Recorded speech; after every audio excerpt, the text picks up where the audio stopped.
ಜನವರಿ 29ರಿಂದ February 6ರವರೆಗೂ Kalaburagi ಜಿಲ್ಲೆಯ ಸೇಡಂ ತಾಲೂಕಿನಲ್ಲಿ ನಡೆಯಲಿರುವ ಬೃಹತ್ ಭಾರತೀಯ ಸಂಸ್ಕೃತಿ ಉತ್ಸವದ ಹಿನ್ನೆಲೆ ಕಲಬುರಗಿ ನಗರದಲ್ಲಿ ಬೃಹತ್ ಶೋಭಾಯಾತ್ರೆ ನಡೆಸಲಾಯಿತು. ನಗರದ ನಗರೇಶ್ವರ ಶಾಲೆಯಿಂದ ಆರಂಭವಾದ ಶೋಭಾಯಾತ್ರೆಯು ಅದ್ದೂರಿಯಾಗಿ ಜರುಗಿತು. ಮೆರವಣಿಗೆಯಲ್ಲಿ ಕಲಬುರಗಿ ನಗರ ಸೇರಿದಂತೆ ಜಿಲ್ಲೆಯ ವಿವಿಧ ಕಡೆಗಳಿಂದ 120ಕ್ಕೂ ಅಧಿಕ ಶಾಲಾ ಮಕ್ಕಳು ಭಾಗವಹಿಸಿ ಮಹಾತ್ಮರ ವೇಷಭೂಷಣವನ್ನ ತೊಟ್ಟು ಕನ್ನಡ ದೇಶಭಕ್ತಿ ಗೀತೆಗಳಿಗೆ ಹೆಜ್ಜೆ ಹಾಕುವ ಮೂಲಕ ಭಾರತದ ಸಂಸ್ಕೃತಿಯನ್ನ ಎತ್ತಿ ಹಿಡಿದರು. ಇನ್ನು ಮೆರವಣಿಗೆಯಲ್ಲಿ ಚಲಿಸುತ್ತಿದ್ದ ಟ್ರ್ಯಾಕ್ಟರ್ ಮೇಲೆ ಶಾಲಾ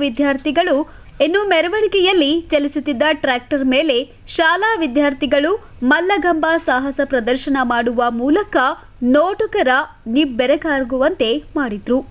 ಇನ್ನು ಕಲಬುರಗಿ ನಗರದ ವ್ಯಕ್ತಿತ್ವ ವಿಕಾಸ ಎಜುಕೇಷನ್ ಸೊಸೈಟಿಯ ಓಕಳಿ ವಿದ್ಯಾಮಂದಿರದ ವಿದ್ಯಾರ್ಥಿಗಳು ಶೋಭಾಯಾತ್ರೆಯಲ್ಲಿ ಪಾಲ್ಗೊಂಡು ಸ್ತಬ್ಧ ಚಿತ್ರ ಮೆರವಣಿಗೆ ಮಾಡುವ ಮೂಲಕ ಗಮನ ಸೆಳೆದರು.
ಈ ವೇಳೆ ಮಾತನಾಡಿದ ಮುಖಂಡರು, ಭಾರತ ಸಾಂಸ್ಕೃತಿಕ ಉತ್ಸವ ಒಂದು ಐತಿಹಾಸಿಕ ಕಾರ್ಯಕ್ರಮವಾಗಿದ್ದು, ಸತತ 9 ದಿನಗಳ ಕಾಲ ನಡೆಯುವ ಕಾರ್ಯಕ್ರಮದಲ್ಲಿ ಸಚಿನ್ ತೊಂಡಲ್ಕರ್, ಸುಧಾಮೂರ್ತಿ, ರಮೇಶ್ ಅರವಿಂದ್, ವಿಜಯ ಸಂಕೇಶ್ವರ್, ಜೋಗತಿ ಮಂಜಮ್ಮ ಸೇರಿದಂತೆ ದೇಶದ ನಾಡಿನ ಅನೇಕ ಗಣ್ಯರು ಸೆಲೆಬ್ರಿಟಿಗಳು ಭಾಗವಹಿಸಲಿದ್ದಾರೆ. ಇನ್ನು ಈ ಸಮಾರಂಭಕ್ಕೆ ಲಕ್ಷಾಂತರ ಸಂಖ್ಯೆಯಲ್ಲಿ ಜನ ಭಾಗವಹಿಸುವ ನಿರೀಕ್ಷೆ ಇದೆ ಎಂದು ತಿಳಿಸಿದ್ದಾರೆ. ಎಲ್ಲರಿಗೂ ಶುಭ ಮಧ್ಯಾಹ್ನ. ನಾವು ಓಕಳಿ ವಿದ್ಯಾಮಂದಿರದ ಸಹ ಶಿಕ್ಷಕರು 250 ವಿದ್ಯಾರ್ಥಿಗಳನ್ನು ಕರ್ಕೊಂಡು ಬಂದೀವಿ. ಅನೇಕ ಸ್ತಬ್ಧ ಚಿತ್ರಗಳನ್ನು ಮಾಡೀವಿ. ಇದನ್ನು ನೋಡ್ಲಿಕ್ಕೆ ನಮಗೆ ಭಾಳ ಖುಷಿ ಅನ್ನಿಸ್ತದೆ. ಇದರ ಸಹಕಾರ ನಮ್ಮ ಎಲ್ಲ ಮ್ಯಾನೇಜ್ಮೆಂಟು, ನನ್ನ ಎಲ್ಲ ಸಿಬ್ಬಂದಿ ವರ್ಗದವರು ಸಹಕಾರ ಮಾಡಿದ್ದಾರೆ.